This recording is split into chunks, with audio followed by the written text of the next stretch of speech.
भूभार हरण के लिए देवताओं के अवतार ग्रहण की निश्चय। वैशंपायन जी कहते हैं, जन्मेजय, जमदग्नि नंदन परशुराम ने 21 बार पृथ्वी के क्षत्रियों का संहार किया था। ये काम करके वे महेंद्र पर्वत पर चले गए और वहां तपस्या करने लगे। क्षत्रियों का संहार हो जाने पर क्षत्रियों की वंश रक्षा तपस्वी, त्यागी, संयमी ब्राह्मणों के द्वारा हुई। कुछ ही दिनों बाद फिर क्षत्रिय राज्य की पुनः स्थापना हो गई। क्षत्रियों के धर्म पूर्वक प्रजा पालन करने से ब्राह्मण आदि वर्णाश्रम धर्मी सुखी हो गए। राजा लोग काम, क्रोध और उनके कारण होने वाले दोषों को छोड़कर धर्मानुसार शासन और पालन करने लगे। समय पर वर्षा होती थी। बचपन में कोई भी ना मरता और युवा अवस्था के पहले लोगों को स्त्री संसर्ग का ज्ञान भी न होता। क्षत्रिय बड़े बड़े यज्ञ करके ब्राह्मणों को खूब दक्षिणा देते और ब्राह्मण सांगोपांग त्रिकांड वेद का अध्ययन करते। उस समय कोई धन लेकर शास्त्रों का अध्यापन नहीं करता था और न शूद्रों की सन्निधि में वेदों का उच्चारण ही करता था। वैश्य दूसरों से बैलों द्वारा खेती का काम कराते थे। स्वयं उनके कंधे पर जुआ नहीं रखते थे तथा कमजोर हो जाने पर घास, चारा आदि से उनका पालन करते रहते थे। बछड़े जब तक और कुछ नहीं खाने लगते थे तब तक गौएं दुही नहीं जाती थी। व्यापारी तोलने जोखने में बेईमानी नहीं करते थे। सभी लोग अपने वर्ण और आश्रम आदि के अधिकार अनुसार अपना अपना काम करते थे। धर्म हानि का तो कोई प्रसंग ही नहीं आता था। गौओं और स्त्रियों को उचित समय पर ही बच्चे होते थे। यहाँ तक कि लता और वृक्ष भी ऋतु काल में ही फलते फूलते थे। उस समय सतयुग था। जिस समय इस प्रकार आनंद छा रहा था उसी समय क्षत्रियों में राक्षस उत्पन्न होने लगे। उस समय देवताओं ने युद्ध में दैत्यों को बार बार हराया और ऐश्वर्य से च्युत कर दिया।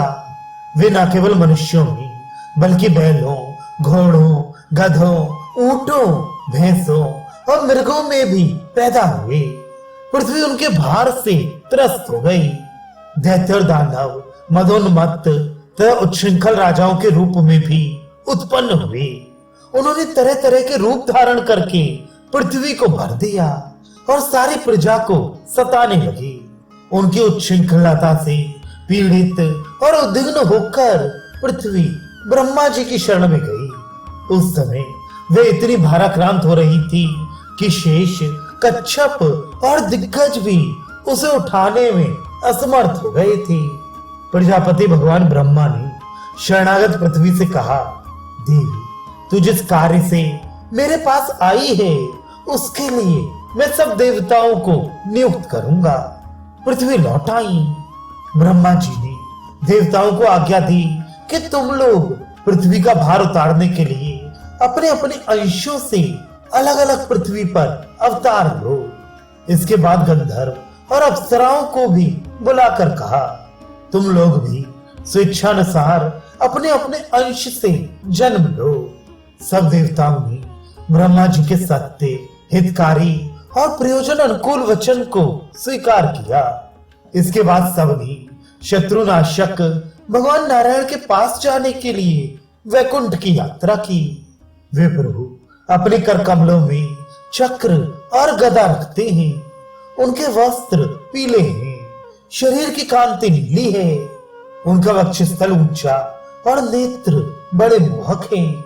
उनके वक्षस्थल पर श्रीवत्स का चिन्ह है। वे सर्वशक्तिमान तथा सबके स्वामी हैं। सभी देवता उनकी पूजा करते हैं। इंद्र ने उनसे प्रार्थना की कि आप पृथ्वी का भार उतारने के लिए अंशावतार ग्रहण कीजिए। भगवान ने तथास्तु कहकर स्वीकार किया। इंद्र ने भगवान विष्णु से अवतार ग्रहण करने के संबंध में परामर्श किया। तदनुसार देवताओं को आज्ञा दी। फिर वैकुंठ लोक से चले आई। अब देवता लोग प्रजा के कल्याण और राक्षसों के विनाश के लिए क्रमशः पृथ्वी पर अवतीर्ण होने लगी। वे स्वेच्छानुसार ब्रह्म ऋषियों अथवा राज ऋषियों के वंश में जन्म लेकर मनुष्य भोजी असुरों का संहार करने लगी।